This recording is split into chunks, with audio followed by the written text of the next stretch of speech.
Money Roots is made possible by the support of our sponsor, Rooted Planning Group.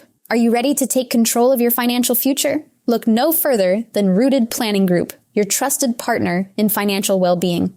At www.rootedpg.com, you'll discover a wealth of resources and expertise to help you thrive financially. Rooted Planning Group specializes in personalized financial planning, investment management, and retirement strategies.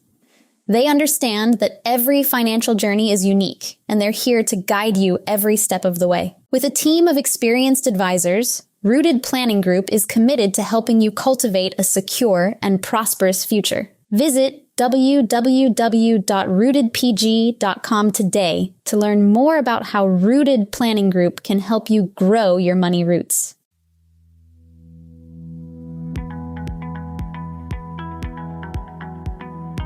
Welcome to Money Roots, the podcast where personal finance gets personal. Each week, Amy and her guests dig deep into the world of finance, making it more approachable and understandable for everyone, no matter where you are on your financial journey. From savings and investments to budgeting and planning, we'll bring you practical advice, inspiring stories, and expert insights. We believe that everyone has the potential to grow a healthy financial future, and we're here to help you nurture it. So whether you're a financial guru or just starting to plant the seeds of your financial knowledge, this is the place for you. Get ready to uncover the tools and strategies that can help you thrive financially. So without further ado, let's dive into today's episode of Money Roots.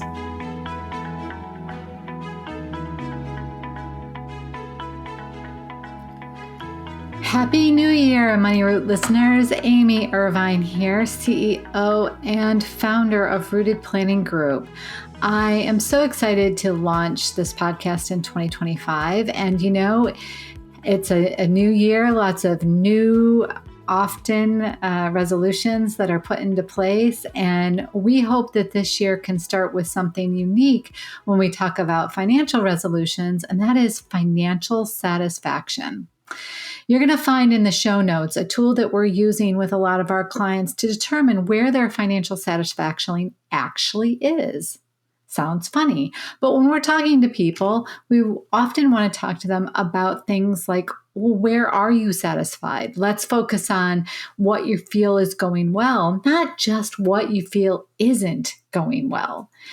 We also want to talk to people to see what level of knowledge they need to grow with regards to their financial satisfaction and financial knowledge level. So, a couple of things that we're thinking about that we hope that you might, settle in a little bit into the new year and think, I do have a lot to be grateful for. I have a lot to be satisfied with. So let me start with moving the level of satisfaction just a little bit, not trying to completely reset my satisfaction with my finances. So we're going to, like I said, put in the show notes a link to a financial satisfaction survey that you can take for yourself. Now, the survey is a quick and easy tool to complete, doesn't take that long. It'll allow you to assess your level of satisfaction with various aspects of your financial life.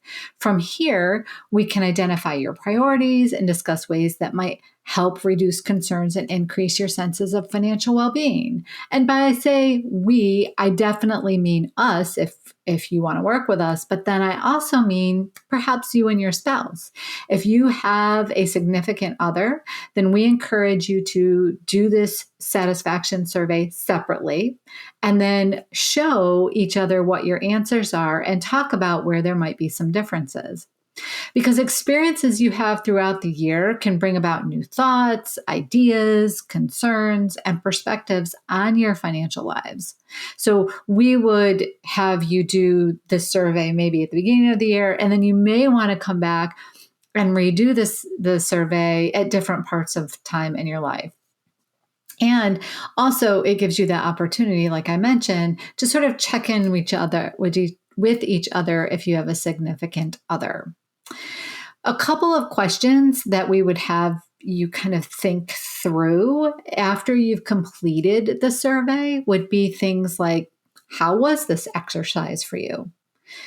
Did it bring about any emotion? Do you have any insight after you look at the output? Were there any surprises? Focus on the high level of satisfaction. Think about what are the areas that actually have higher levels of satisfaction and what is contributing to that high level of satisfaction and what's going well in those areas. What if you had a 4 versus a 5? Is there anything that could get it from that 4 to a 5? And maybe a 4 is great and you're one of those people that never achieves 5s on things. Perfectly fine. Next, move to the middle ground. Tell me about the areas that you marked moderately satisfied. And I say me, tell your spouse, tell your partner, tell a friend, or tell yourself, what are the areas that made you feel that they were moderately satisfied? Is there anything that you can do to help raise those levels of satisfaction in those areas? Just a little. We're not talking about remaking it, just a little. What are baby steps? Can you think of any solutions at all that could help raise those? Just a point or two. And then after you've looked at the high level of satisfaction, and I would suggest that maybe you break this down into separate thinking sessions.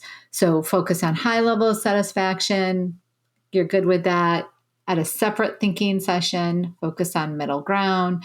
And then in a third thinking session, address what you have indicated are not high levels of satisfaction. Low levels of satisfaction. Was there ever a time when you would have marked those higher? What did it look like? What's the difference between now and then? Do you have any ideas what would have helped increase those level of satisfaction in those areas? All of those questions can help you a great deal. And again, can you raise them up to moderately satisfied at some point? Just a point or two. Out of all of the items that are listed, do you feel there are any priorities currently? Is there anything that you thought about after you completed this that you might think is relevant to the survey? And when you think about that, just maybe keep a journal, keep some notes. You can always go back to that same link and update any of the answers that you might feel are higher rated or lower rated in the future. So maybe come back to this link maybe 3 times a year would be a recommendation. Once you've determined your financial satisfaction, again, this is just a tool to sort of get your mind thinking. It's a seed planter. It can further other thoughts that you have about financial satisfaction. But I really want to say, with a financial resolution to become more educated and track where you're at, keep coming back to this and making sure that you check in, because I know people who started off one way at the beginning of the year and ended a completely different way on their financial satisfaction survey just because of circumstances within their life. We hope that you found this tool and many more to come as the year goes on to be very helpful. And we wish you a very, very happy new year. We hope that 2025 is filled with joy and that the journey that you go on is one that you feel is adventurous as you want it to be. We hope this tool is great for you. And if you have any questions, concerns, or have any comments, we'd love to hear from you. And again, Happy New Year. You've been listening to Money Roots, your go-to podcast for making personal finance accessible and approachable. Thanks for joining us today. Amy and her guests have enjoyed guiding you through the roots of your financial journey. Remember, whether you're planting new seeds of financial knowledge or nurturing the growth of your existing financial plans, Money Roots is here to support you every step of the way. Be sure to follow them on Facebook, X, LinkedIn, and Instagram for more resources.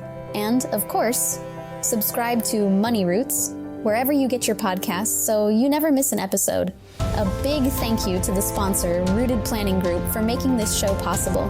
At Rooted Planning Group, they're committed to helping you cultivate a thriving financial future. Until next time, keep growing your money roots.